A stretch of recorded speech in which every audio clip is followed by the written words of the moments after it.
Now, Jim, I want to get into what's happening in the Middle East. I know you're an expert on it. You've written the New York Times bestseller, Rise of the Fourth Reich, which gets into the Muslim Brotherhood that you wrote, what, 3-4 years ago? You've got a new book out as well. I want to get into Snowden, what's currently happening. Do you agree with me? There's a big awakening happening.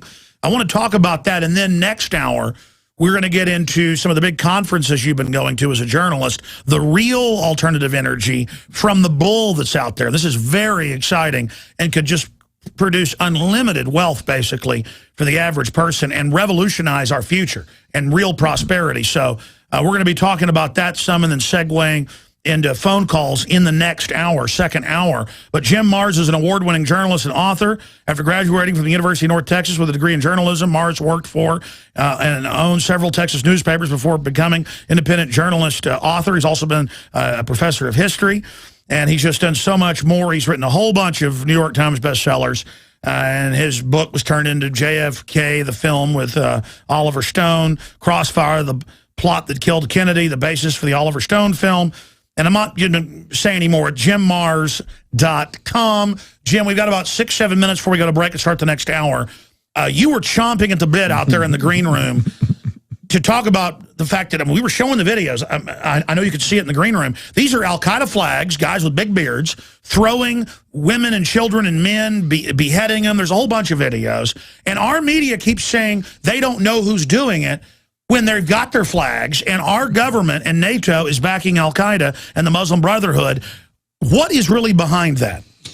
Well, I think they can't admit that it's actually Al-Qaeda because we have been conditioned and programmed and propagandized against Al-Qaeda since long before 9/11. And of course, 9/11, it was Osama bin Laden and Al-Qaeda. They're our big enemies. That's why we had to invade all these countries over in the Middle East. But I want to give a brief history lesson here, okay? Let's go back to the 1930s and the Muslim imam who founded the Muslim Brotherhood.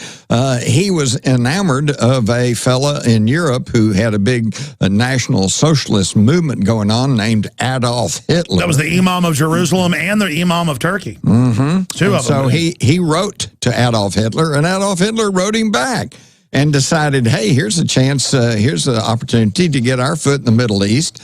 So by the time of Muslim Brotherhood invited them to invade. Yeah. Well, by the time of World War II, the Muslim Brotherhood was a Nazi organization. All right.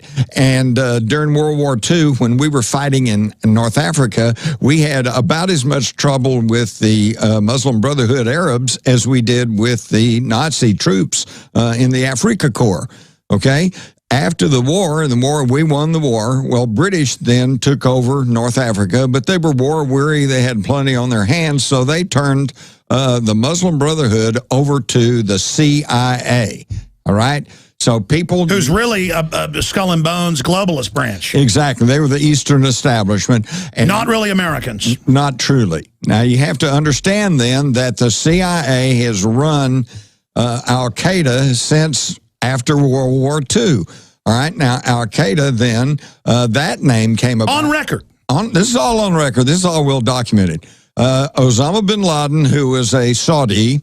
then gets, he's brought to this country under the name Tim Osman. That's declassified. This is not our opinion. This is not conspiracy theory. This is all fact. He's armed, trained by the United States, and sent to Afghanistan to form the Mujahideen, okay, that was... With General Hamid Gul, that we've had on. Right. He's confirmed all that. And then, so we were supporting them against the Russians as our proxies in Afghanistan. Now, during Afghanistan and after Afghanistan, everybody knew that the Muslim Brotherhood had a bad reputation because they'd been this Nazi organization. So Osama bin Laden took his hardcore group and they changed the name to Al-Qaeda, which, by the way, literally means the base. Now, early on, I thought, well, that must mean their headquarters somewhere, right? No, Alex.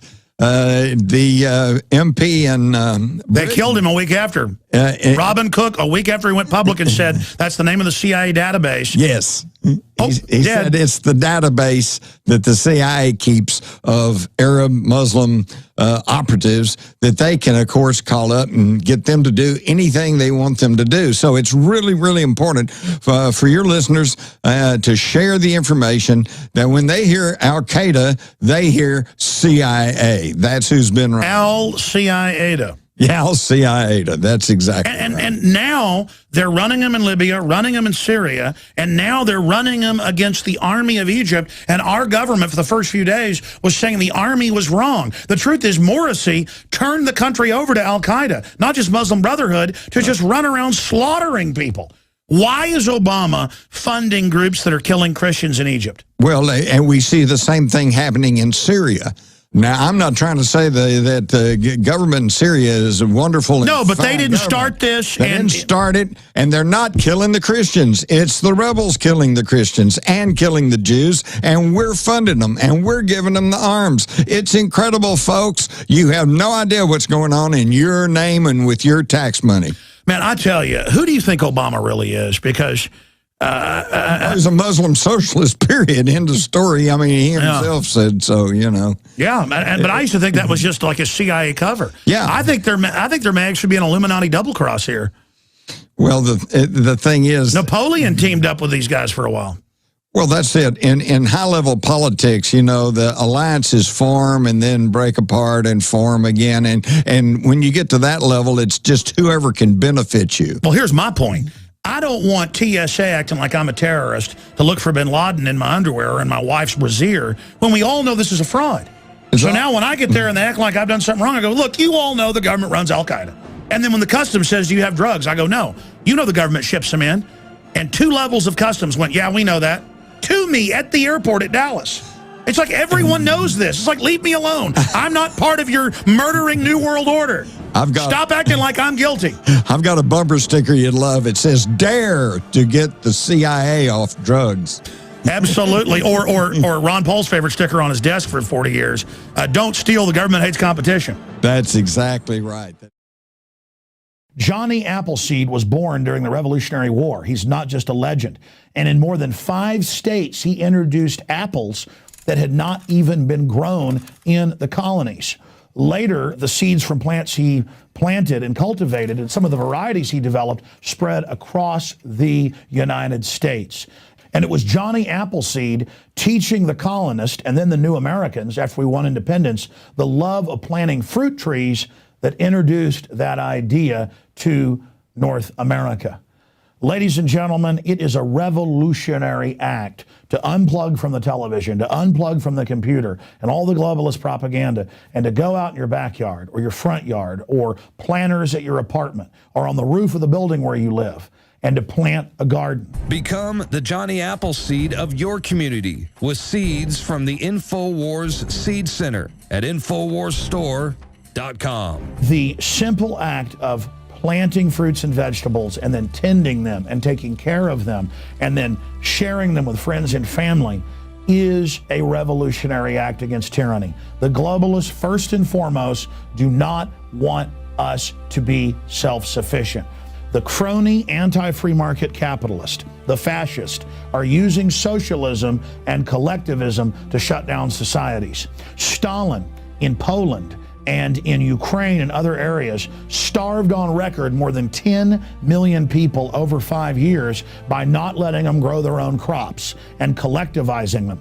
Mao killed between 65 million and 80 plus million people doing this same thing. The UN says they will use food as a weapon. They use genetic evil to attack the earth, and major GMO companies have been caught going into growth belts around the world, even where GMO is illegal, and planting seeds everywhere to infect the genetics of the original crops. Almost all of the thousands of varieties of Mexican corn has been infected. They are in a genetic war against everyone. That's why we have to get these seeds and not just plant them on our own gardens and not just give them as gifts to friends and family to plant spring and summer and fall gardens. I'm calling on you to go out into the green belts, to go out into the areas and plant secret gardens.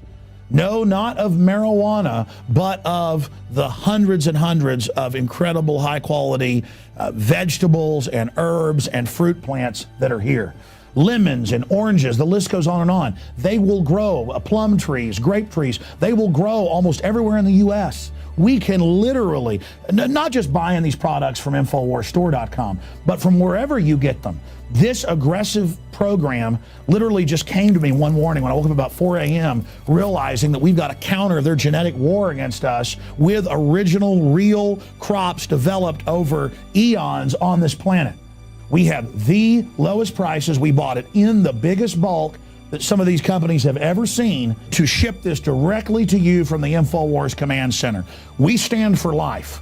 We stand for liberty. We stand for self-sufficiency. Go to InfoWarsStore.com, click on the Seed Center, and as of taping this, we have the 7 top respected brands. We intend to continue to do research and find other companies, other specialties, other varieties to really take action.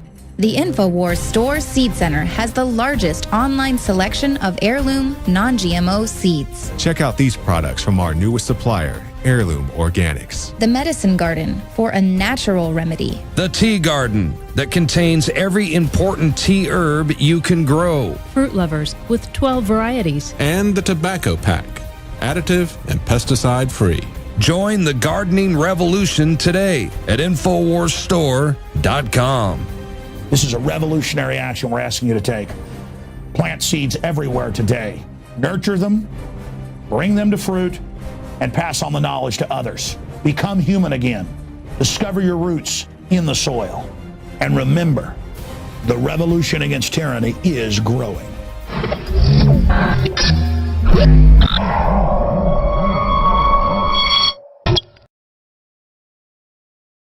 Jim, let me ask you this question in this brief segment we've got.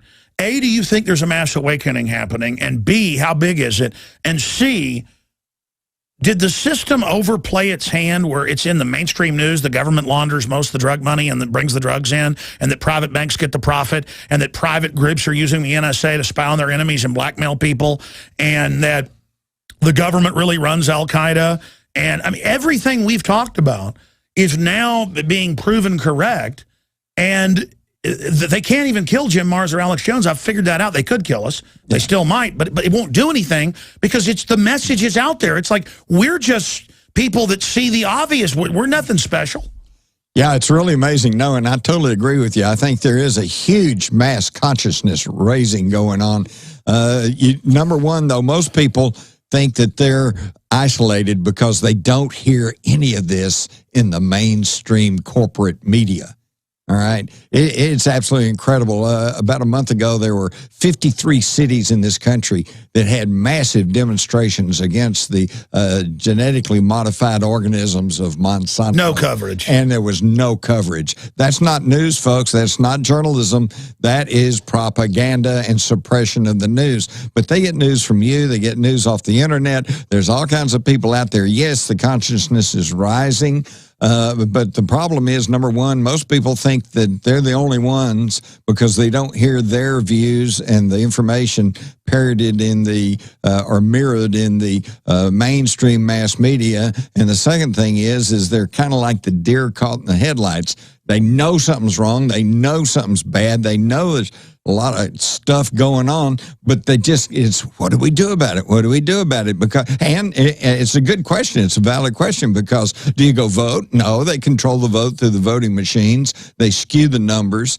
You know, almost every major vote in the last few years has always been 48 to 52, 51 to 49. It's always just within a few short That is frames. Extremely astute what you said, and I'm not just like being patronizing here, because that's what the realization I've come to myself deeply thinking on this.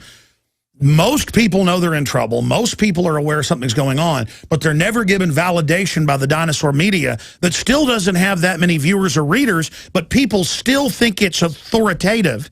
Even if they don't trust it, they don't see it agreeing, so they still feel small.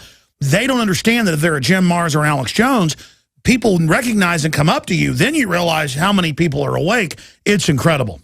It absolutely is, and I travel a lot, and East Coast, West Coast, all around, through the central Midwest, and there's just people everywhere. But they think they're isolated because they never see those views reflected in the corporate mass media. And then even if they do, you answer the question with the second part, what do you do? So, so I want to talk with you about some solutions when we come back in general, and then the big solution.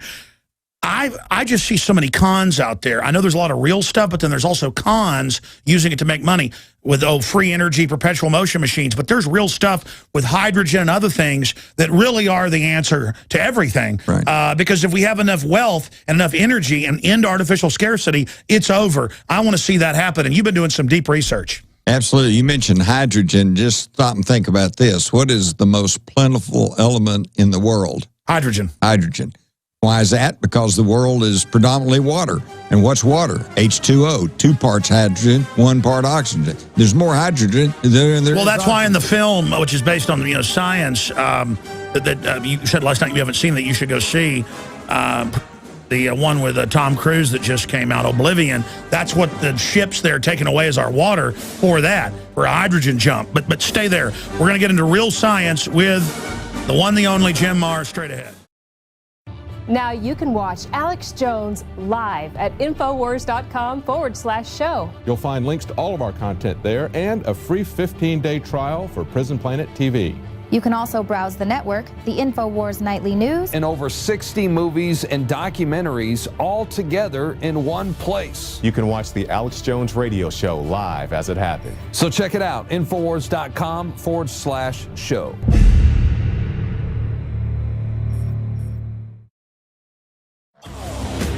We are live, ladies and gentlemen. Toll-free number to join us. Your specific questions for best-selling author Jim Marrs that's in studio with us. The toll-free number to get involved on this live July 7th Sunday transmission is 877-789-ALEX. 877-789-2539. Your call's coming up at the bottom of the hour. Well, joining us from the countryside outside DFW is Jim Marrs, now in studio with us. JimMarrs.com is another New York Times top 10 bestseller. And he joins us right now. But you've been involved with some of the bigwigs who are really looking into the real alternative energy, not free energy, not magic stuff. There's a lot of cons out there, and also people that have built things that are real, but there's not a real way to extract it. They're impractical. I've made a real study of alternative energy, and it is the big kahuna because energy is power. The Federal Reserve puts out fake dollars. It's not really Federal Reserve. The Federal Reserve notes are not really dollars. They're Federal Reserve notes. But with those symbols of energy, they can get the world. So they kind of have a perpetual motion machine.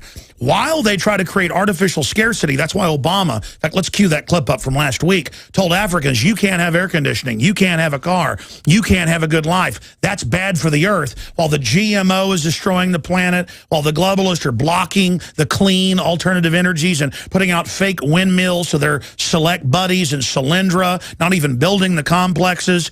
Meanwhile, there are real solutions in energy, and you have been doing research into this. This is mainline technology around for a long time that's ready to be deployed right now. But as you told me last night, and I've seen this in the news, any company that tries to really put this out, the directors commit suicide. They get Arkansided very, very, very, very quickly. They fall down and hit their head or go close the garage door and turn on the car. Jim Marrs, break down the true cutting edge and what could revolutionize everything. People want solutions. Here it is. Okay, well, let's this goes all the way back. Let's go back to the turn of the 20th century, and Rudolf Diesel invented a diesel engine that he originally designed to run on organic matter. Okay, you remember the Back to the Future movie, and they put banana peels and I don't know, coffee grounds and stuff in the little fusion thing to run the time machine. He built a diesel to run on organic matter. But that would have interfered with the petroleum-based industry. So what happened to Rudolf Diesel? Gee, it was terrible. He fell overboard crossing the English Channel. Too bad. And that goes all the way back. We don't have the time, but I could sit here and give you at least a dozen examples, some of which I had direct personal experience The FBI on record raided Tesla's laboratory. Oh, yeah, Tesla. You know, he's They burned his laboratory down. There's things going on right now today. Some years back, there was a kid up in the Northwest who said, I've developed a carburetor that'll get 100 miles on 1 gallon of gas. And he got reporters. He drove them 100 miles. They checked it out. They've made sure there wasn't some trick to it. It was legit. What happened to that? It's gone. Again, by the way, I've seen magazines in the 60s and stuff, General Motors and Ford, with carburetors with 75 miles to the gallon, cars that go 150 miles an hour. And you tell me the Japanese today can't do that? Well, the Germans are making a Volkswagen over in Europe right now that's getting 56, 60 miles to the gallon. But you can't buy it in the United States, okay? And why is that? Okay, because the elite, the very people you're always preaching about, these people have a monopoly based on petroleum. All right, it's that simple. And anything that comes up that's going to threaten that, they buy it up. If they don't buy it up, then they just and they're going to try to use on record the shortage of it in the next 50 years because they're going to artificially make it scarce to take control of the entire human civilization. And that is wrong. Well, most people truly believe today that the reason we fought in Iraq, Afghanistan, Syria, all these countries, and Egypt is because we're trying to get their oil. Well, we don't need oil. We don't need oil. Well, Leslie Clark declassified that actually illegally. I mean, he admitted he was in the Pentagon and saw the plan to not let those countries sell the oil to create artificial scarcity. Saddam's crime was overpumping. Exactly. In fact, see, people don't realize that. I hear people all the time say, well, we invaded Iraq because we wanted to steal their oil. Let me tell you something, folks. We were only getting 16% of our imported oil from Iraq prior to our invasion. And once we invaded, then they set some of the oil fields on fire. There was fighting going on. We didn't even get that much. They cut down the amount of oil we were getting from Iraq. People don't get artificial scarcity. Nah, wake up. The oil companies are capping oil fields all over the U.S. The biggest oil reserve in the United States is, and if anybody remembers their history, which they don't, you may recall that the biggest scandal early in the 20th century was the Teapot Dome scandal. That's where the government was selling off drilling rights to the naval oil reserves out in California, Teapot Dome, and it caused a huge scandal. And, you know, those fields have still not been And guess who controls that today? Al Gore, Mr. Anti-Oil, Occidental Petroleum. Mr. Carbon Tax Man. You know, he's one of the biggest oil men in the world. Now let's expand on this. Because actually big oil is actually what's financing the carbon tax to shut down coal, their competition, which would make energy cheap again. Right. Right, exactly. And then all they can talk about is nuclear power. It's so safe and efficient that... Which is another insider deal that's horrible. And we're about to kill ourselves. The Pacific is getting irradiated. They're telling you don't eat fish. 91% of reactors are leaking worldwide. But I mean, let's get into that. Talk about hydrogen alone. Yeah. Get into solutions. Hydrogen is the way to go.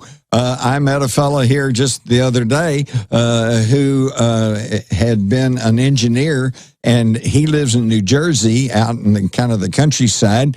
And he runs his cars, his air conditioning, his home, his heating, his lawnmower on hydrogen. All right, and when Hurricane Sandy hit, and all of his neighbors, their power went out for like a month or more, and they were in desperate need. Can you imagine no power for a month or a month and a half? And that's not off record. You were hanging out with the Crows, right? They're researching this. Right. Yeah.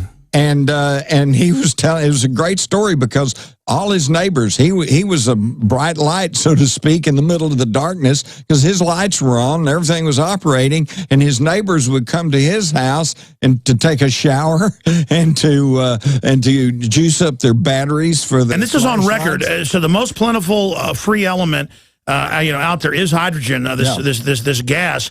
Explain to people how this works. Well, you can take and here's what's amazing about hydrogen and why I don't understand. Well, I do because they're greedy bastards. But I mean, I don't understand why we're not shifting to a hydrogen economy because, as I understand it, you can take all of the normal infrastructure, the pipelines, the pumping stations, the refineries, your car, you get an adjustment. Yeah, they're even going to make the money off of it, but they still don't want us to have it. Yeah, exactly. And we were with a top engineer last night. He can agree with you on this. Yes, with a little tweaking, it could all run on hydrogen. Hello, there you go. But why not? Why don't we not get that? Because it's the most plentiful substance in the world, and they cannot get a monopoly over it. Well, that's like diamonds are really semi-precious, but they're geographically restricted so they can create artificial scarcity again. Right. And they have tight control over that. The fastest way to get killed in Africa is to go out and find a diamond, outside of the normal chain. Yeah, they call those blood diamonds and demonize anybody trying to get money for Africa. Exactly. When really it's the... So I want to come back with more solutions, other alternative energy things, and talk about, like you did yesterday, the machines you saw. All you do is put water into this thing, and then it separates it all out, and just incredible. Right. It's as close as a perpetual motion machine as you can get. Jim Mars is our guest, and your phone calls are coming up as well, your specific questions for our guest.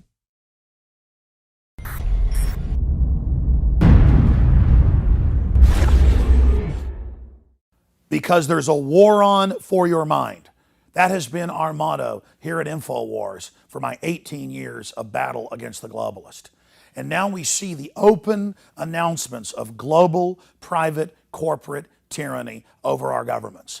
That's what the New World Order is an unaccountable private combine of organized crime engaged in corporate takeovers of nation states and the conscious attempt to abolish basic rights and fundamental liberties.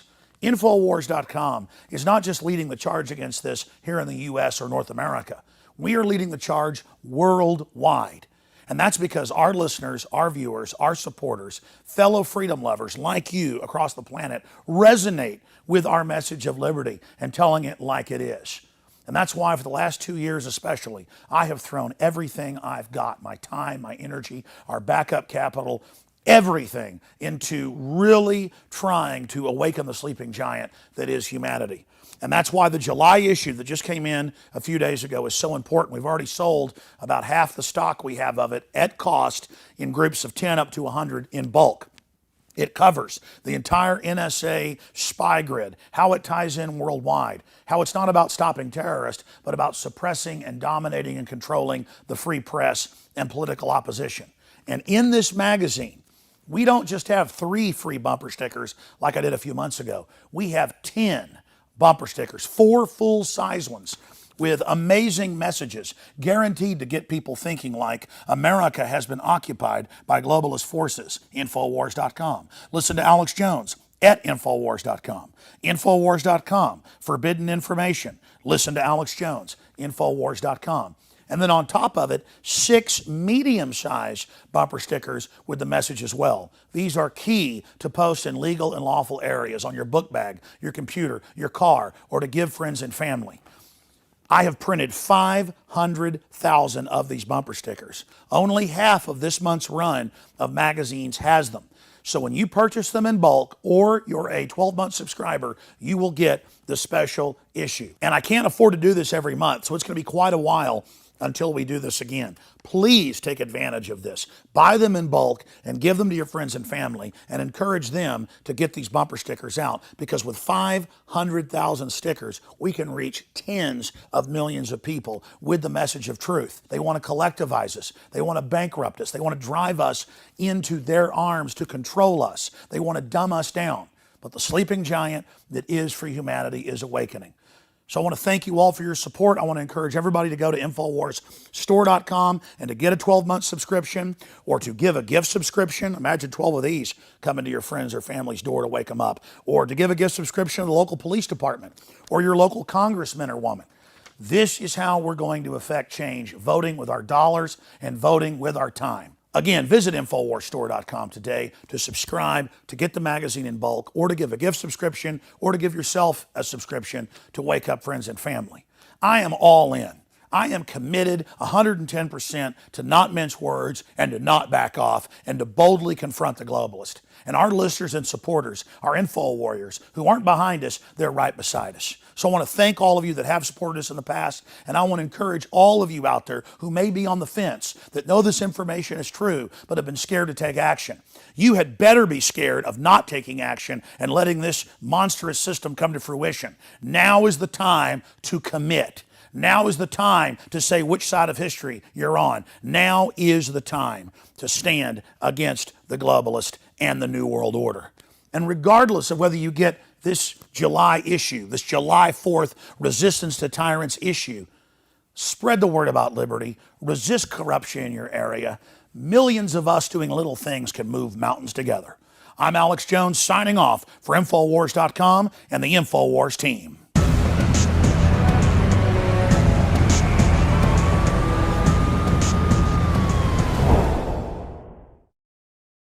Jim, you are just going a mile a minute off air about, as an investigator, as a journalist, all of these alternate energies. And again, we were having dinner last night with a very well-known engineer who's worked in the Apollo program, but after that in petroleum engineering. You name it, he's done it. And he was absolutely, and the fact that they knew 30 years ago they could have the streets be solar glass and power everything off that. I mean, they are, just like they had light bulbs, famous light bulbs in San Francisco, but there's one in Dallas too, or is it, I remember hearing about when I was a kid at the fire station that was like 80 years old, now it must be 100. There was one at the Palace Theater that was burning until they finally tore it down. It had been burning since 1895 or so something light like bulbs that go for 100 years, why do they burn out fast now? It's planned obsolescence. That's admitted. The public doesn't know that. Everything's gamed. So get into it. Solar, all of it. Well, it's all mindset. There is no problem with technology. I'm here to tell you, just with absolutely no fear of contradiction, that there is off-the-shelf technology that can solve all of our energy problems overnight. It's not technology, it's the mental thing. Now, here's a classic example. About 30 years ago, I was interviewing an energy expert, and I'd gotten real fired up on solar energy, and I said, well, what about solar energy? We draw energy from the sun. If sun burns out, we're all in trouble anyway. And he goes, well, that's really a good idea. He says, but that's 20 years in the future. Okay, hey, folks, it's 20 years. Here we are, and we still don't have it. Why? Because, listen, here is the problem in their thinking, in their training, in their conditioning. He said, do you realize it would take solar panels covering the entire state of Arizona to provide enough electricity to power the city of Los Angeles? And I went, oh, whoa, yeah, I guess so. Well, I went off and I thought about that, and he's right. But where's the flaw in his thinking? Central generation. He can only think in terms of generating enough electricity centrally and then piping it to L.A. Where you lose most of it. Yeah, and you lose most of it in the transmission. Same thing with the with wind farms far away. It works to have it at your house, right? Like the old windmill, but not 500 miles away. So what if everybody in Los Angeles put solar panels on their roof? Whoa, then you power the city of Los Angeles and everybody's got their own power. And why don't we have that? Because they hadn't figured out how to make a cloud come and hang over your house if you don't pay your electric bill. Absolutely. Well, it's also come out in the news that if you try to hook it up on your house yourself off the grid, they won't come inspect it. They won't authorize in most cities. But they'll subsidize it and pay for part of it with taxpayer money if you hook it up and let them run it and it feeds the grid. Right. Well, now, that's the interesting thing, too, and I've lived through all this and watched it happen. When it first came out about people, whether it's solar, wind generation, whatever, providing their own juice, the power companies were all opposed to it, okay? But then it came in anyway, and then they passed laws saying if you are producing individually enough juice that you can put it back into the power system, they have to buy it back from you, okay? Now, you'd think, ooh, wait a minute. Sounds good, but it means you get an inspection. Now they're running you. Well, number one, they can come on your property. They come and inspect you. But here's the thing. Now they're all for it because under the law, yes, they have to buy back your excess electricity, but they get to buy it back at a cheaper price than what they're paying normally. And then some people, exactly. So it's creating a monopoly for them again of a lower price.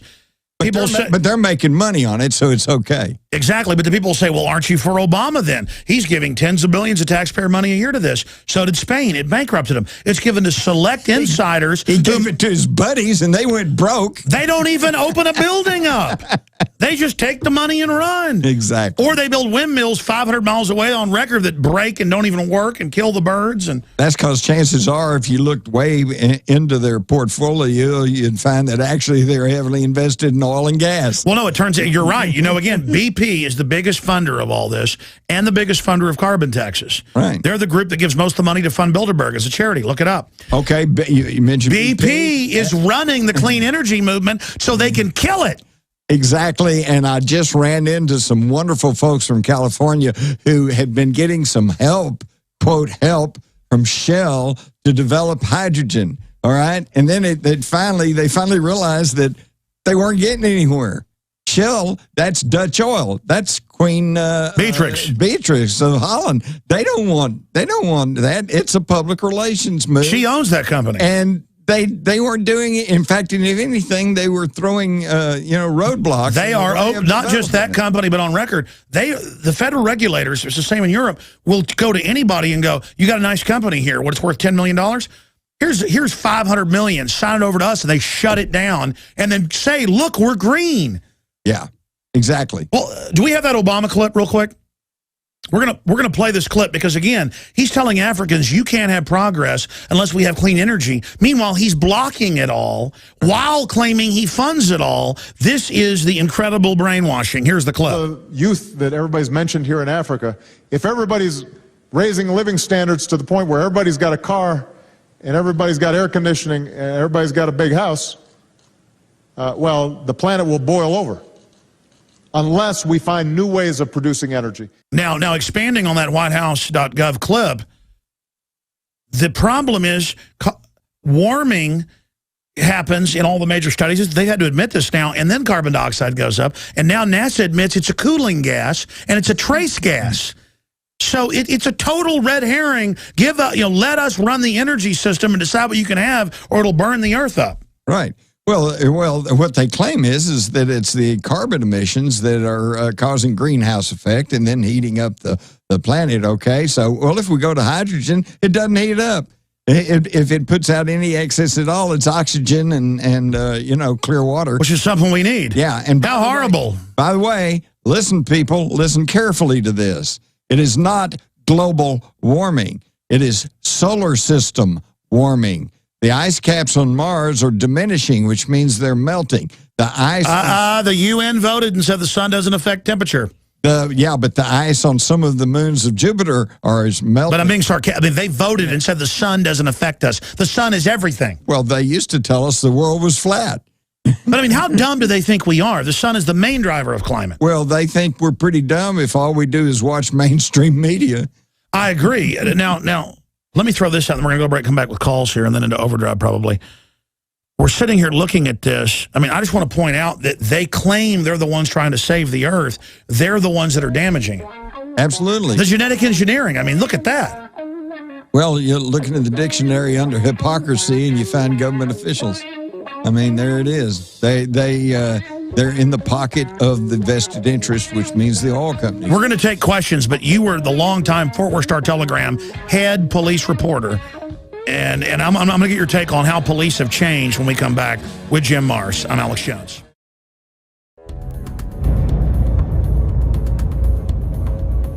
Our viewers have demanded it, so now you're going to get it. More pro-Second Amendment gun shows in the month of June. What we've learned is you cannot hide behind an I-beam when there's a 50 cal present.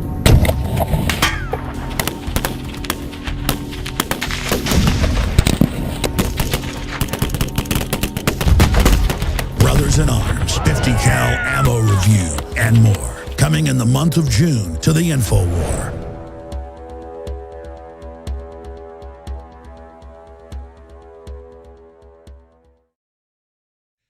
And please spread the word about the broadcast. Our goal is to reach more people. Our goal is to have a new enlightenment, a new renaissance, And you are the key to that. You're not part of that. You are the resistance. You are the heart of that. Jim Mars, I want to go to calls. I don't want to hog you. We'll probably do some overdrive here, commercial-free, for internet-only listeners here in about 30 minutes when the main transmission ends. But I wanted to ask you to repeat what you were saying off-air about 30 minutes ago when I was talking about the police going wild and, you know, commandeering half of Boston and treating everybody like terrorists. And now somebody shot fireworks off. We're going to lock down a neighborhood and search your houses without warrants and ask a cop a question, they taser you. Or the imperiousness and how the government, with its RAND Corporation Domestic Stabilization Force, has really federalized police. I mean, you worked for a long time. You knew Jack Ruby.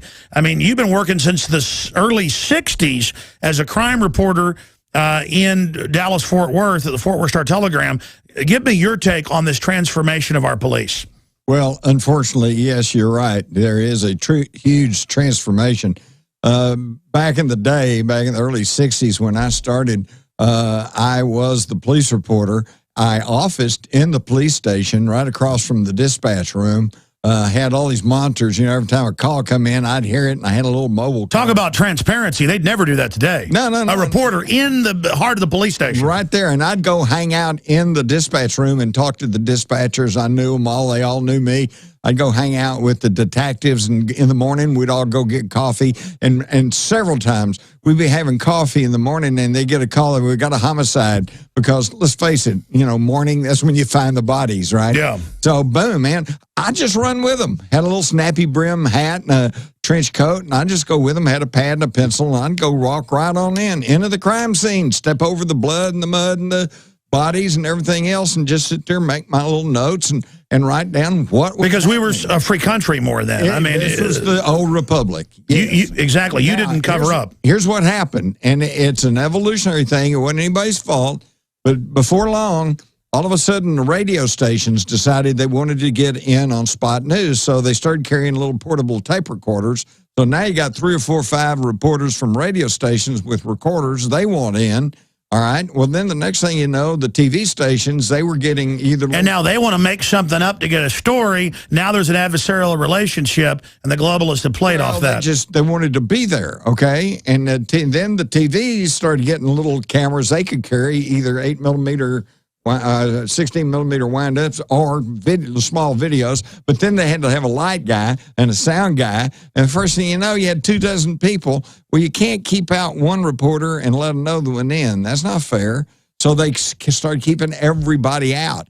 So then you have to stand outside the house or the business or whatever, wait for the police spokesman to come out and tell you what happened. Well, now they've got that damn yellow tape, and they block off blocks at a time. And secrecy breeds corruption. Exactly. Now 8 times out of 10, they'll come and just tell you, okay, it's a barroom shooting, it's a domestic quarrel, whatever. You get the story, no big deal. But if there's a little bit of a politics to it, or if there's something a little flaky, or the feds are involved, then how do we know that we're getting the straight story? Like Michael Hastings' car blowing up, or Gary Webb getting shot twice in the head. And it got more and more corrupt, okay? Now, with no more scrutiny, with nobody looking over their shoulder, then that's where the corruption comes in, because then they can pull sneakies, they can fake reports, they can plant evidence, they can do all kinds of things, and I'm not saying they do this all the time.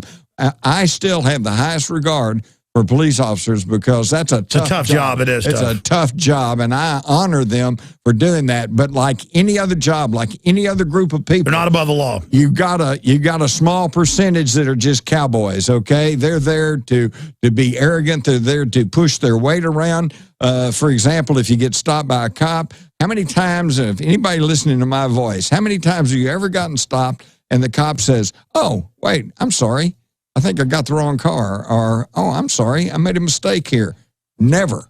They cannot do that. They've got to exert their authority, and now it's getting worse and worse because now they're all under Homeland Security, and they're suddenly... Well, that's the issue is now they're secret agents. Yeah. Now they're in top secret operations. Well, now it's security. And hey, listen, I watched 2 movies with my wife last week. One was called Numbers, another was something else.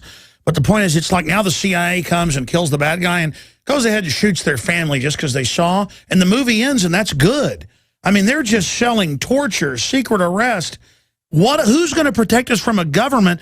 I'm surprised the government isn't more corrupt, that since 1947, Jim, we have had a government that can operate in total secrecy under national security. No wonder it's so bad. Well, let me put it this way. Here's something for people to think about. Every time we hear about some foreign adventurism, some military operation somewhere, some near undeclared war, who's behind it? The National Security Council. Well, the National Security Council said it was okay. They authorized... And by the way, they've gotten presidents to transfer them more power than the president and Congress. Okay, now wait. Can you tell me who exactly is the National Security Council? I do know. It's people like General Jones and folks, but the general public doesn't know that. Okay, what they don't know is that they bring in people as they need them, but the basic National Security Council is only 4 people. Yep. The president, the vice president, secretary of defense, and state. Now, wait a minute. 3 of those are appointed by the president. So when we allowed them to set up this national security system... Look at Obama doing whatever he wants with Obamacare. And the news is like, roll call today goes, is that dictatorial? Well, it's a dictatorship. Well, the one person, the president, picks the National Security Council, which approves everything having to do with our fighting, and that's a dictatorship, right? It's one guy. And now they want to bring 50,000 veterans of Syria who are mainly al-Qaeda here to America. And you know, they're not going to get searched. They're going to fly on private jets. But my family's going to be groped. Oh, well, I'm not even flying anymore. I'm just not doing it. I'm not going to play their game. This is so ridiculous. Well, that's okay. Now they have highway checkpoints. We got to go to calls. We're going to break here. We're going to go into overdrive, too. When the main radio show ends, Infowars.com/show. Free audio, free video feeds. We're going to continue for a while until we get to all of these 15 calls that are holding, and then that's it. But let's go to Mark in Oregon. You're first out of the box. Thanks for holding. You're on the air with Jim Mars. Hi, Alex and Jim. Howdy, Mark. Hey, Jim. Jim, I wanted to pose this question to you.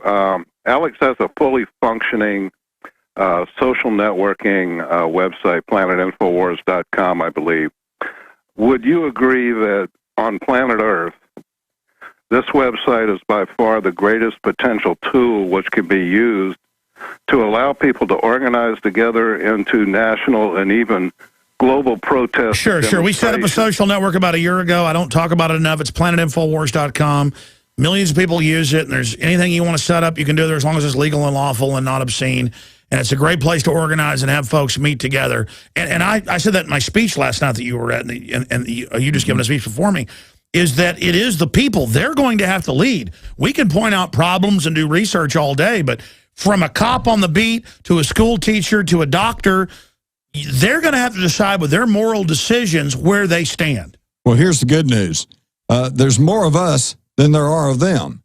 But we got to get organized. If you're going to get organized, then you need a social. And good people don't want to get in people's business. Right. We've got to start doing that. Exactly. And I'll tell you something, I've been playing very low key, and I've been playing the game for years and years and years, writing books, not trying to attack anybody. I stay off Facebook. I don't yell and scream at people. But I tell you what, it's time to stop playing nice because the people we're up against are not playing nice. Good. I'm ready for you to give them some Texas hell. Can I go after them, Mars? That's right. Turn it loose, open a can? Yeah, well, the last time I was in the airport and told them, no, you're not going to grope me, and no, you're not going to scan me with those destructive body scanners. They call the cops on me.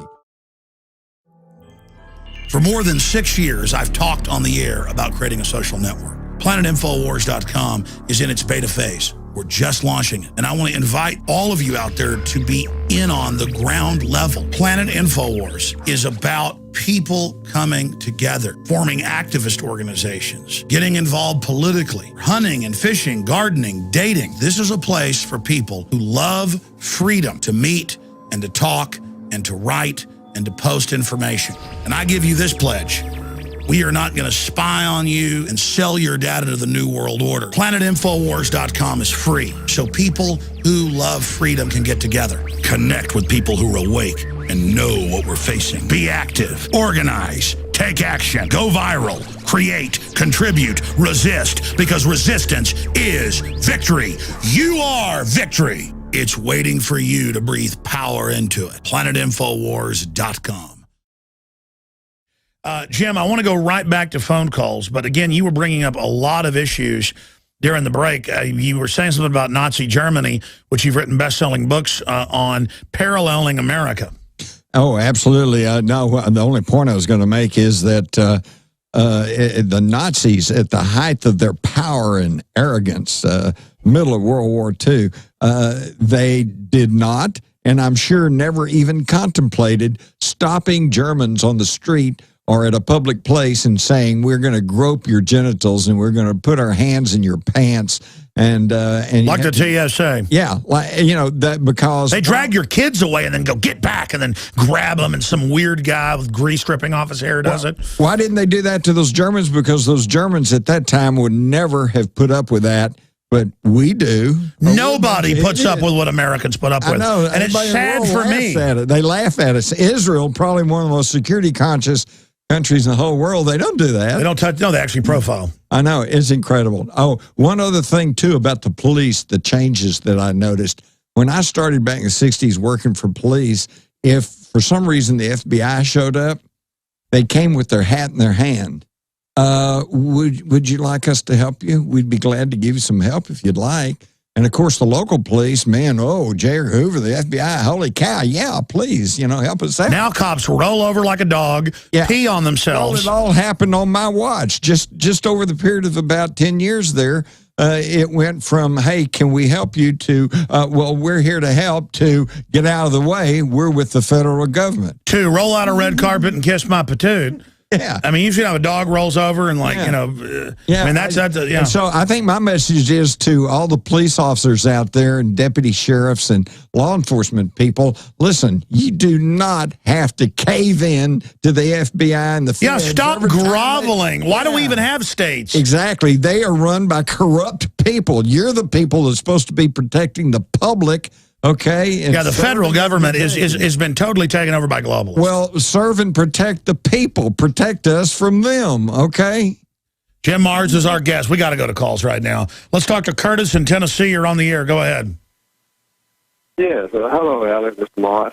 Marrs. Alex, I need information. I got two things to ask. Information about the smart meter. You had a lady on the show about 3 to 4 weeks ago that they got the victory on the smart meter in a small town in Texas. And yes, sir. I'm pretty sure the city council and the lady here in Memphis, we like try to get a hold of that lady to talk to her. They'll give her a trip here to educate the people here, because they're talking about getting it here. Well, let me tell you this. I forget the name of the lady in Texas that's gotten it kicked out in like 30 counties last time I checked. New York Times reported it. Guys can type in for me something like Texas woman defeats smart meters. But the big issue is even the Washington Post and AP just last week reported that the smart meters are going to control your refrigerator, your whole house. So that's on record. So it's not just what we're doing here in Texas. These smart meters are loaded up with other spy tech that basically jack into everything in your house and then surveil you. And that's not Alex Jones saying that. That's General Petraeus, former head of the CIA, last year at a Wired magazine conference, bragged and said, quote, your dishwasher is washing and listening to you. That's the Wired magazine headline, Jim. Yeah, well, as I understand it, with these smart meters, under the old meters, that when you turn something on, then the meter starts because you're using electricity. Under the smart meters, they kind of keep a certain level going. So the bottom line, yeah, that's a whole other area. It's been proven all over the news that they double and triple bills. They rip you off with these. It's smart, all right. Smart at raping you. That's right. Your electric bill is going to go up. Period. Plus, and don't believe us. Watch it happen. Yeah. Go study it for yourself. Absolutely. I'm glad you brought up that angle. They're screwing us so many different ways that I didn't even remember that it's been in the news that's happening. Yeah. I mean, you're talking 1 month after it went in a case in Chicago in a whole neighborhood, doubling of prices. Yeah. And then people did stuff like unplug it from the house and go on a vacation, and they still got bills. Well, see, this is what I don't understand. You got the Obama administration that's pushing all this stuff like smart meters, and yet, and what it's doing is it's screwing his own constituency. Well, look at Obamacare. And he's supposed to be there. It doubles rates, doesn't cover it, written by the insurance companies. I know. I don't understand, and yet there's so many people still supporting him, and yet they can't seem that Obamacare is a huge tax on the poorest people. I know he's hurting. He increased taxes on people making $20,000 a year in this new tax increase. That's a fact. That's right. Now, if you're making $20,000 or less, you really can't afford a tax increase. Now, and if he ups it, but it's okay because he's liberal. I mean, it's I know. They voted. They're all mad. The Huffington Post that Bush is getting a humanitarian award from a university. I mean, why not give him a Peace Prize too? Why not give Obama 100? Well, here's what I don't understand. They gave Obama a Nobel Peace Prize because he wanted peace and thought about peace. He hadn't done anything. Hitler wanted peace. Well, wait. I want peace. How come I can't get a Nobel Peace Prize? Well, I think Bush deserves one, and I think Hitler does. Give him one. Stalin. That's right. Genghis Khan. Hitler wanted peace. He wanted a piece of Czechoslovakia. He wanted a piece of Poland. Emperor Palpatine wanted one. Thank you, caller. I hope that answers your question. Let's go to Andrew in Pennsylvania. You're on the air. Hello? Yes, extremist. Oh, hi. My phone just buzzed for a moment. But, okay, Jim, my question for you is, do you agree with me that every so often on his show, Alex should expose the highly significant, in-your-face, obvious fact that the moon is a giant artificial body, which you exposed in the first chapter of your book, Alien Agenda? No, I agree with you. I actually think it's Hillary Clinton's butt up there. I'm sorry. Well, I'm not quite prepared to say this is a totally artificial body, but there are many, many, many strange aspects to our moon that we don't really even understand, none the least of which is how it got where it is. Perfectly placed for the Earth to have its atmosphere. Yeah, even Isaac Asimov, a famous scientist and writer, has said the moon should not be where it is, but it is. And so, anyway, that kind of lays out a real dichotomy in our thinking because, as we all know, there's no such thing as aliens. Let me tell the caller, Andrew, something. Look, I'm a reptoid 18 billion years old. I run the moon. I'm actually the galactic commander. Oh. Stop trying to, look. And Obama deserves 100 peace prizes. He should have, for breakfast, little peace prizes. Just thousands of them. I mean, he should be massaged with peace prizes. Made out of chocolate. Absolutely, or whatever you want, strawberries. Thank you, caller, you extremist. Let's go to Chris in Florida. Hello, Chris. Do you nominate Obama for 10,000 peace prizes? There's an inflation in them now. The more people he kills, the more al-Qaeda he funds, the more every drop of blood. When al-Qaeda chops a kid's head off in Syria or in Egypt, every gout of blood, he gets thousands of peace prizes. Go ahead, caller. Absolutely. Inflation sucks all of us dry. No, thank you very much, Alex, for taking my call. Jim Marr is wonderful that you're on. And, Alex, you just do it all right, man. You tell the truth. I'm so glad I have you listen to. Mainstream media just misses the mark so far. It's incredible. But my question for Jim. Jim, okay, I am working in the alternative energy research market. How does that market, how does my company get funded? We need a chunk of change. Well, let me tell you how you do it. You make a contribution to the crime syndicate, the Chicago Mafia or Obama, and then they're saying for a $10,000 donation, you get $1 million back. No. Let me tell you what. I can't really tell you what to do because going out and trying to find funding, that's everybody's looking for that. But I can tell you two things not to do, okay? Number one, your first inclination is if you come up with a valid alternative energy device is to get it patented, okay? Don't do it because when you give it to the patent office, you're giving it to the government. The government, if they see that it'll actually work, they'll put it under national security, wrap it up, and you'll never see it again. Two, don't let the big companies buy it up. They're going to say, well, what a wonderful That's invention. Right. Build it, open source it, give it to everybody. That's right. In fact, I know this sounds counterintuitive, but it's true. Put it out on the internet. And then you'll be the consultant who can then help everybody set it up. Exactly, because most people, like right now, most people know how to make beer. Most people can grow tobacco, but they don't. They'll go buy it. Okay, so if you come up with a device, put it all out there. I got to let the caller go. We're going to start Overdrive, internet only, Infowars.com/show. Briefly, Mars, tell folks about these devices you've seen, the specific generators. All you put in is water, and it runs your house. Right. Well, I know where one's in existence. I've seen them operate. It's called a hydrogen generator. It's It's about the size of a coffee can, runs off of hydrogen, oxygen. Okay, so theoretically what you do is you just take some water, any old water, lake water, ditch water, you run it across an electrolyzing plate, you separate the hydrogen and the oxygen, you burn that in the firing chamber with a spark plug. And turn a turbine. And that produces instant steam because you got water. That turns a turbine. We'll be right back. Stay with us. Now you can watch the InfoWars Nightly News streaming live as it happens for free. Check it out at Infowars.com/show.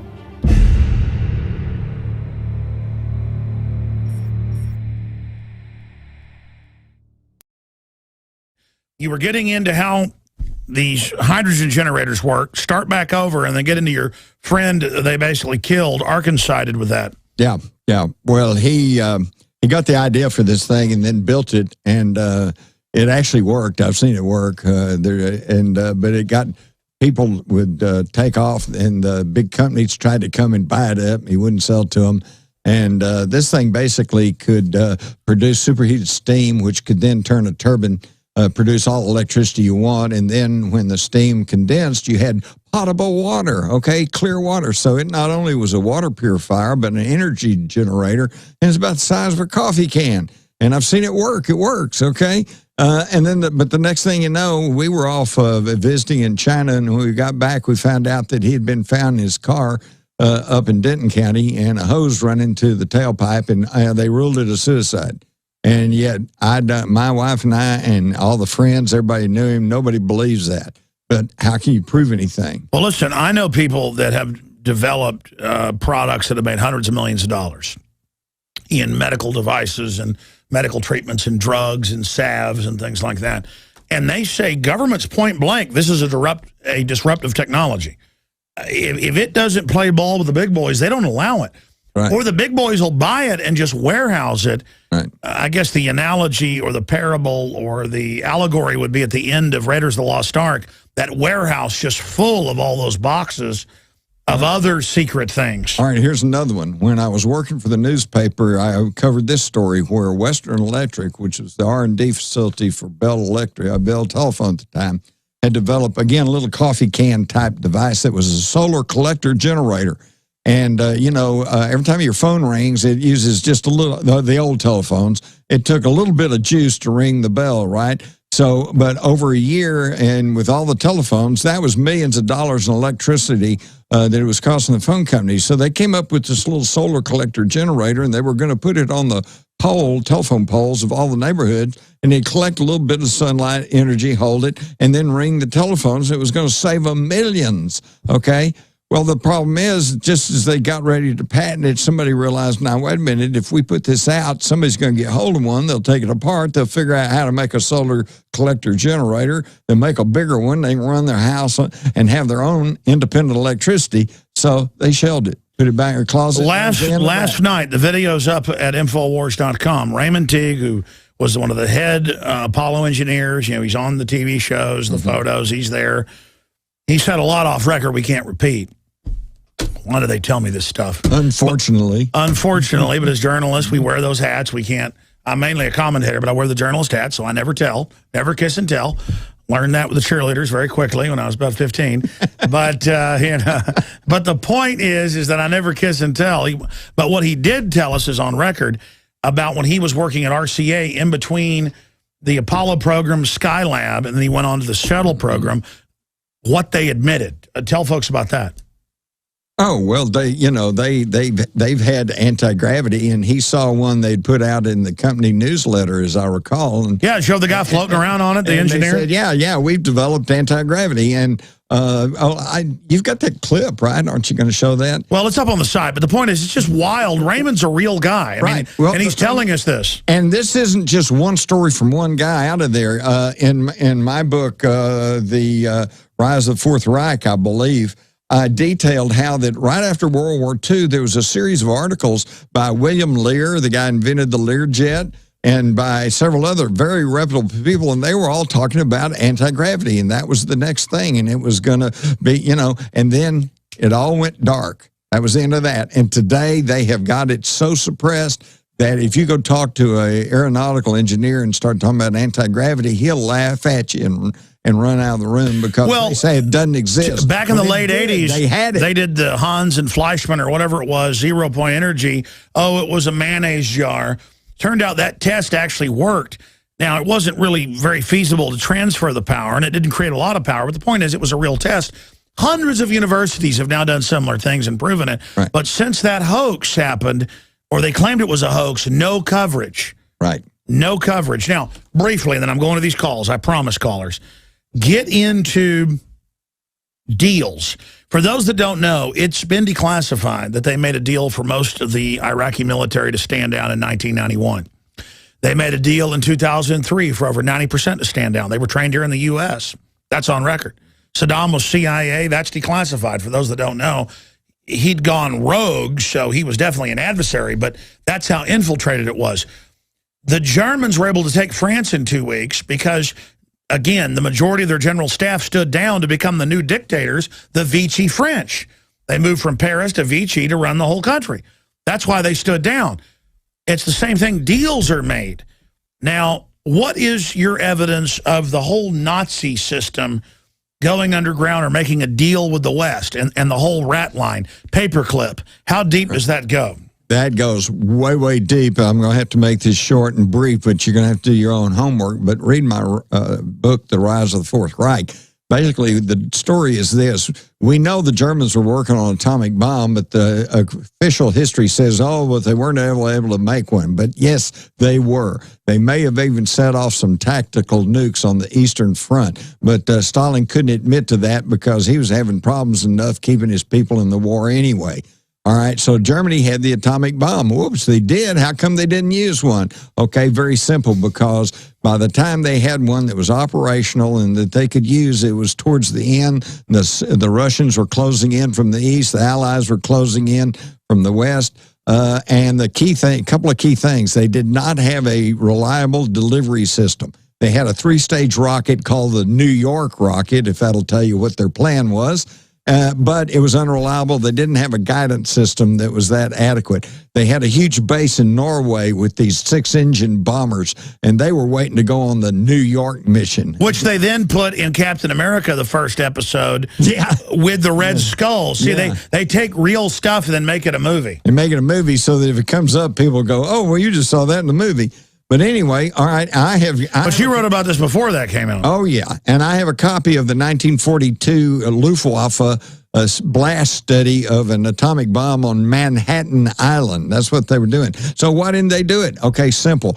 The war was almost over. We were closing in. If they had set off a nuclear weapon in London or Paris or New York, we would have devastated Germany. We would have left no stone unturned. That would have been the end of that. So what did they do? They got to the elitists. They got to the John J. McCloys and to the Allen and John Foster Dulleses and to the Rockefellers and to the Rothschilds, and they said, okay, we're going to swap you our nuclear technology in exchange for immunity. And that's when we set up Operation Paperclip, and we allowed thousands of unreconstructed Nazis to come into the United States, and we rolled them into our military. And that's why Oppenheimer said the bombs dropped on Hiroshima and Nagasaki on record were of German providence. Exactly. Exactly. In fact, we only had enough uranium for one bomb, and we set that off at Alamogordo just to make sure it worked. And then just a few weeks later... To make sure the Nazis weren't BSing. Yes. And then just a few weeks later, though, we had 2 to drop on Hiroshima and Nagasaki. Where'd they come from? They came from the Germans. The Germans' U-boat. The U-235. Okay. It's but what's crazy is most of that's declassified. Yes, that's what's frustrating. Is people are watching this thinking we're just saying this. It's like, you know, there was a whole really pretty good little documentary on the military channel, I believe it was, about the U-235 and the fact that they were shipping a Messerschmitt jet and some 50 barrels, gold-lined barrels of uranium. That was enriched uranium because you don't need gold line if it's not enriched. All right, so it's all a deal. It's always a deal, and that's how we got our nuclear capability. So just like the French made a deal to capitulate to the Nazis before it started, the West took them in, and they were put over the rocketry programs, over the CIA. They were like the Golden Boys. Well, let's not forget that prior to the war, America was largely isolationism. In fact, there was a huge pro-German faction in the Bund. In the Bund, Charles Lindbergh. A lot of people were very supportive. Joe Kennedy. They were all supportive of Nazis. My grandfather remembered Dallas radio stations were like pro-Bund. Mm-hmm. Exactly. But see, we tend to forget that because the history is written by the victors. It's incredible. I mean, it is so amazing. Let's go to phone calls. Brad in Utah, you're on the air. Go ahead. Oh, thanks. And glad to join you. Jim Mars and Alex Jones, I pray for you every day, Alex, you and your family. Thanks for exposing everything you have today. The Middle East breakdown, the Muslim Brotherhood, Al-Qaeda, free Thank you, brother. Alternate energy, the police state. I'm from Waco originally, so need I say more about the police state? I had an attorney that actually quit practicing law handling my case, where some cops at the biggest nightclub there had me jumped by their buddies, and I kind of got the best of them, of those three that jumped me, but nonetheless, trooper picked me up on the way home as a buddy of mine was taking me to the hospital. I broke one of my wrists, but I had a case that probably would have shut all their good time Friday and Saturday night down. But I had a attorney that quit practicing law, but also had an FBI friend that said, let it go. So when y'all mentioned FBI and that sort of thing, at the time I didn't think he was a friend. I thought he was just... No, I hear you. I hear you, brother. It's all crazy how corrupt stuff is. I saw cops stealing drugs when I was 14 years old in Dallas, then busting kids that had bought drugs from their dealers. So I get it. You got a question for Jim? Yeah, you've definitely relieved my psyche. There's a lot of other people who've suffered worse than me. Free energy, wanted to know, Jim, these guys in Australia that developed this perpetual motion machine, I've been waiting for it to come out for $5,000 a pop to run your whole household. I have a feeling somebody's, captured that project. Another question, and you can answer these, I'll just give you a couple of three. Hydrogen generator, University of Missouri, these guys used to stop people on the street and say, hey, can I run an experiment on your car? I'll show you how to run on water, and they'd pop a few hoses or do something, and next thing you know, they're running the car off of water, just a gallon. Yeah, well, here's the problem. Just like you explained, I thought this unit, there's a lot of scammers who say they've got a system that'll run everything. If you just come invest, they can build it, and I appreciate your call. That's my problem. But I know they had carburetors in the 60s that got 75 miles a gallon. I have the Time magazine with the ad from General Motors in it, so I know they're suppressing things. Hell, they're trying to shut down coal, even though it's got problems because they don't control all of it.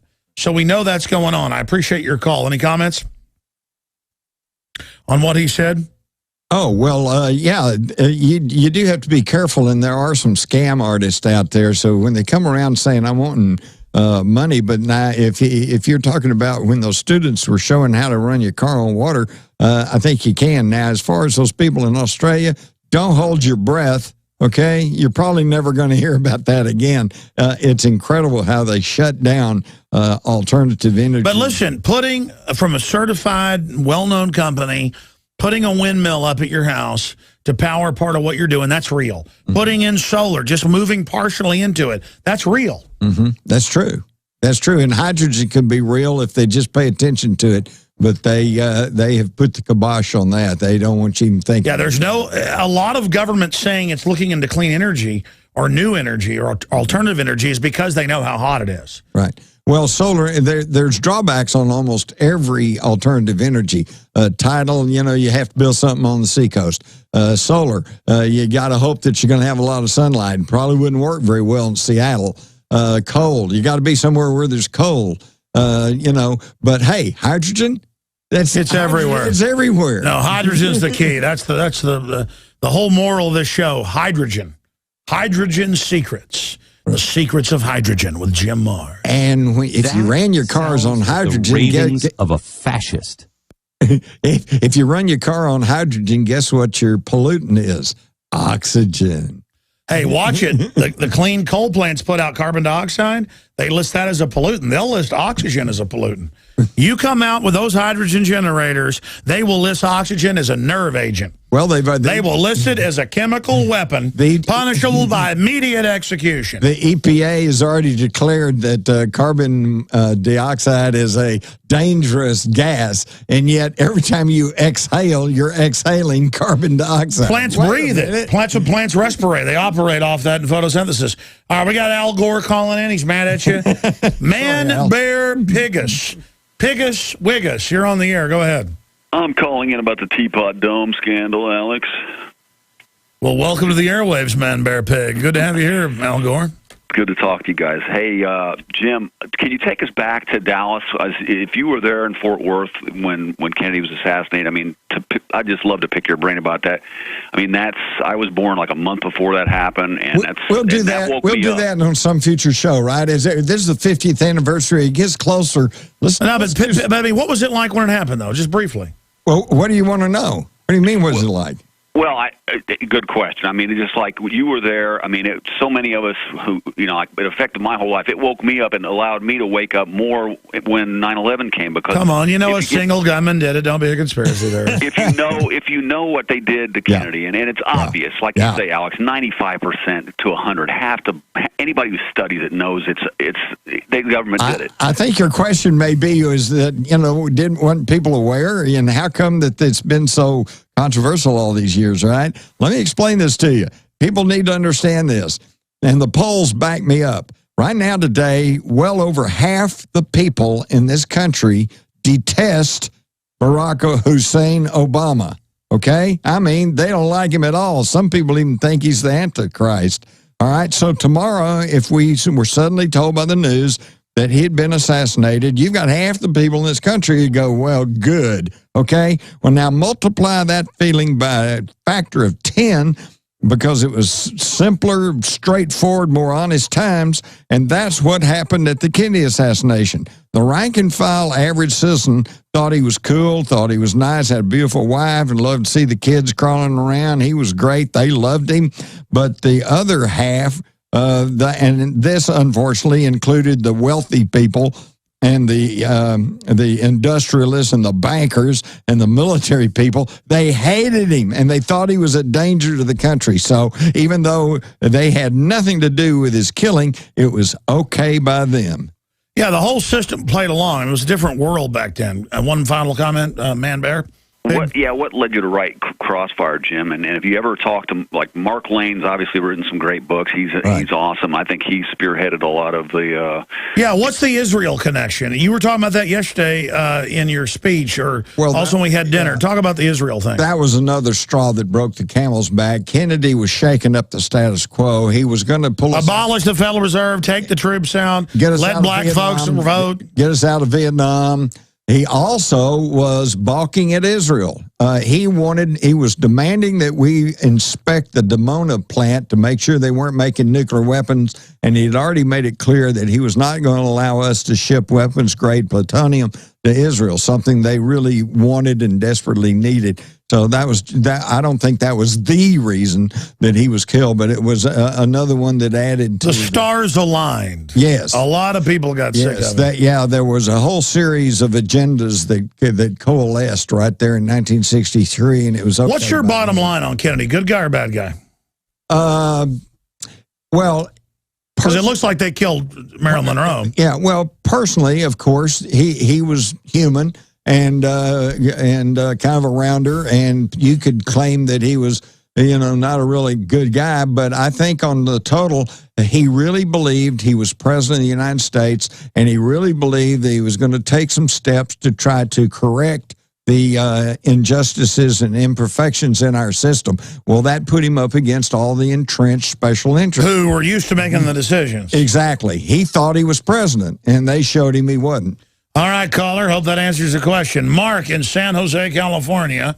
You're on the air. Yeah, can I talk with MarkDice.com? Don't let him go. That sounded like MarkDice.com. All right, man. Like I said, we don't screen calls here on air. I don't know what to make of that, but go ahead. LBJ, Jim, I have a question in regards to the USS Liberty and his part that he played there. Mm-hmm. Well, he got those people killed. What else do you need to know? He ordered to stand down to the aircraft carriers. Yeah. Yeah, because didn't he say, wasn't he the one that kept talking about for reasons of national security? Well, I think what he actually meant was reasons of my personal security. Yeah, plus the Israel-obsessed group, you can criticize Israel, and then they say, look, you're covering up for Israel. Because it's like part of a thing of only they expose Israel, so you can't be part of exposing it. You must be part of it because only they are exposing it. When I point out our government ordered the stand down and was involved with Israel trying to false flag that ship to blame it on Egypt as a pretext for a larger war and even the Russians, it was like basically the expansion of Northwoods, but in the Middle East. Right. So there's the larger players, and they're like, no. Well, you know what? A lot of people miss this, too. The father of modern Israel was Baron Rothschild.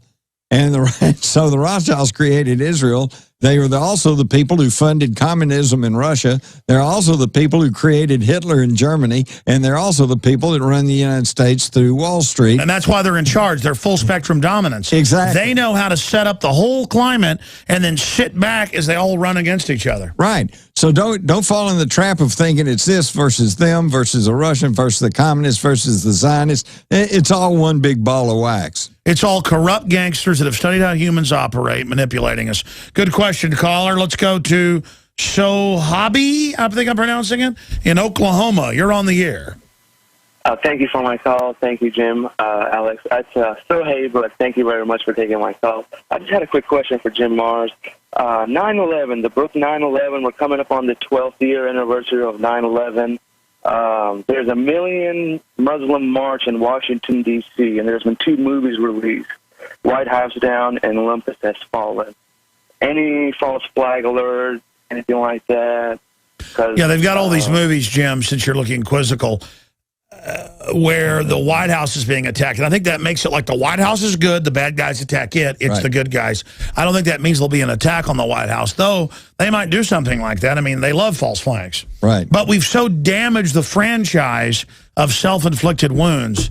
Well, all I'm going to say is, and you can check out my book, The Terror Conspiracy Revisited, and you're going to find out that just like the bumper sticker, 9/11 was an inside job. 9/11 was an inside job. People can't trust not only the executive branch, but also don't trust Congress and don't trust federal judges. That's right. To make sure that we're abiding by the Constitution. That's right. Well, it's going to be a problem. Then we're going to have some problems here. Oh, really? That's a problem. Well, it's like John J. McCloy, who was on the Warren Commission and was quoted as saying, what we have to do is show the world that America is not just another banana republic where a conspiracy can change the government. Well, unfortunately, folks, we are a banana republic, and they did change the government. That's right. Anytime you allow a globalist coup or an insider coup, everything gets corrupt from there because their own people can't stop stealing, and then the insiders on top don't want to stop their minions because they're all getting a piece of it, and just everything collapses, and you go from a shining castle on the hill to sewage running down the street. And that's what corruption, we're turning into a gangster society. And there's only one rule of the game, and that is don't give away the game. Don't tell anybody the game's afoot. And we're here giving the game up. And we're giving the game. We're here giving the trick up. We're here exposing the entire kit, kat, and caboodle. Thank you, sir. 3 more calls. Jesse, Michael, and Clone. Let's talk to Jesse and Tejas. You're on the air. Hey, Alex, how's it going? Good. We got Jim Mars here with us, bud. Hey, I just had a couple of questions, I guess. First off, I was just wondering, whatever happened to hydrogen cars? You know, you heard all about them, and you thought it was going to be the next thing, and then it just kind of... Well, it was going to be hydrogen cells. They always put it in something that doesn't... Yeah, exactly. It could be hydrogen cars, but they were trying to go halfway. They were trying to do public relations and say, okay, yeah, we're gonna start shifting to hydrogen, but it had to be through a hydrogen cell so they can keep control over the technology. Look, this is 20-year-old technology, the smartphone at least. The B-2 bomber been around for 20 years before they rolled it out in 87. Right. They can have this little baby access the whole world, run for hours, take photos, do the whole 9 yards off the electricity in the wall. They are suppressing all types of stuff because once they turn loose of the energy control system in the economy, in the microcosm that is your personal life and the larger ecosystem, it's over. And these are control freaks, so they won't do it. But as you see the world having less energy, as you see the devaluation of currency, you see rioting, murder, war expanding. Pollution. They hope to ride all this to victory because they think they can screw everybody and get away with it. You know, it's like there's an article right here out of the London Telegraph about how the cosmetics have all these chemicals and estrogen mimickers in them. I talk about this and they attack me. I mean, do the elite think they're going to put out a bunch of poison in the food and water and not have it blow back on their kids? I mean, even if they think they're politically immune, God is the spirit of the universe, whatever you want to call it, is not going to allow them to get away with this. You reap what you sow, man. What comes around goes around. You're not going to get away with screwing everybody. And they're not getting away with it now. They just don't understand that because they still control the mass media. The richest families, most of their kids end up in mental institutions or commit suicide. They're lucky if they got 1 kid out of 5 that learns how to tie their shoelaces. Oh, man, this is a great thing you've built. Let me tell you, this is really good. This is really working great. You're really in charge of things because you're able to screw and rob everybody. Just being able to dominate is not the main sign of leadership. 2 more calls. Michael in Texas. You're on the air. Go ahead. How's it going, Jim? This is Michael from Texas. And how you doing today, Alex? I'm good. Go ahead, sir, with your question. Well, my question is this. I've been working on this guy, Mike Stritsky, that you're talking about. I've been tracking him for years, and I've actually started making a film about him. We call it Stritsky Keys to the Cage, because he says we have the keys to the cage, we just don't use it. So I've been thinking, I have a question for you. If we were as a people, were to all together decide that the way to take the power back is to take the fuel back and started working on having electrolyzers in everybody's home. I know Honda's already developed it, GE. Yeah, they got it. They got it. If we did it and decided we were going to do it, wouldn't that just pull the power out from underneath the power supply? Because once we drive those costs down of fuel, the food prices would go down, the economy would turn around, $800 billion a year going out for fuel. Yep. Oh, yeah, the whole thing's about artificial scarcity. Well, it's just simple. We've been taught since childhood that man's basic necessities are food, clothing, and shelter. And I'm here to tell you, it's energy. It's energy. If you have energy, you can plow. And food is energy. If you got energy, you can make your clothes. If you got energy, you can build a house, okay? Energy's it, and hydrogen's the way to go. And thank you for calling, and thank you for... Absolutely, caller. Look at this. Look at this so-called quarter. It has no silver in it now. It's a new quarter. But it's the symbol of energy. In the past, it had to have real silver in it, which was a scarce commodity, a real energy. Mm-hmm. Now it's the symbol of energy, and they get the world for it. I mean, we are run by con artists. Yeah. If we just stop complying, start talking, start speaking out, start questioning, it's over.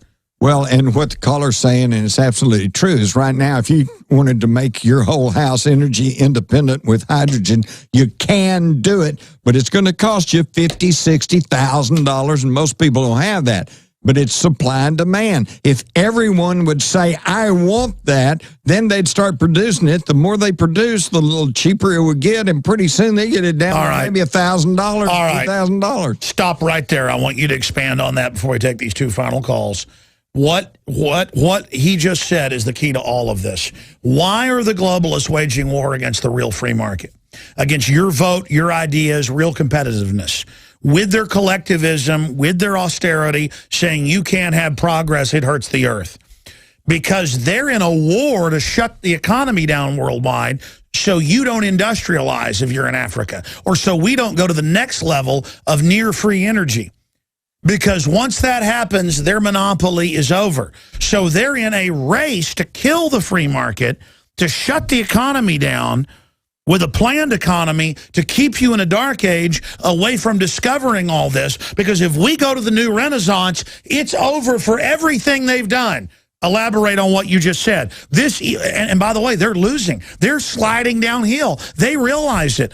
They're losing. They're starting to lose, Jim. Well, and that's why they're losing. Because if they lose this, they lose everything else. Well, that's why they're losing it literally and figuratively, and that's why they're militarizing the police so that they've got a a bulwark against the people, to try to keep them in line. It's absolutely amazing. But let me tell you, folks, it's this simple. If you want news, tune in CNN or ABC or whoever. But if you want to know what's really going on, then listen to Alex Jones and others like him.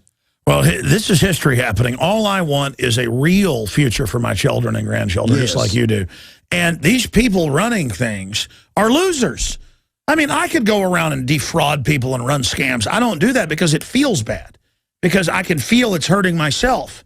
And they need to get back to their basic human instinct and stop being losers. Well, it's just like politicians. You can't trust anything they say because they have to lie or they won't get elected, okay? That's not a condemnation. These are puppets. Yeah, it's not a condemnation personally of politicians. It's just a sad fact of life is that they can't get elected unless they lie to you, okay? So you have to watch what they do. You have to watch their track record. So let's look at the track record of these so-called globalists, as they call themselves, these world elite, okay? Just over the past 100 years, we've had 2 world wars. We've had a depression. We've got an inflationary depression going on now. Hundreds of civil wars. Of little civil wars, a degradation of life, a degradation of in the environment. Their track record, folks, is not good. We need to get rid of them.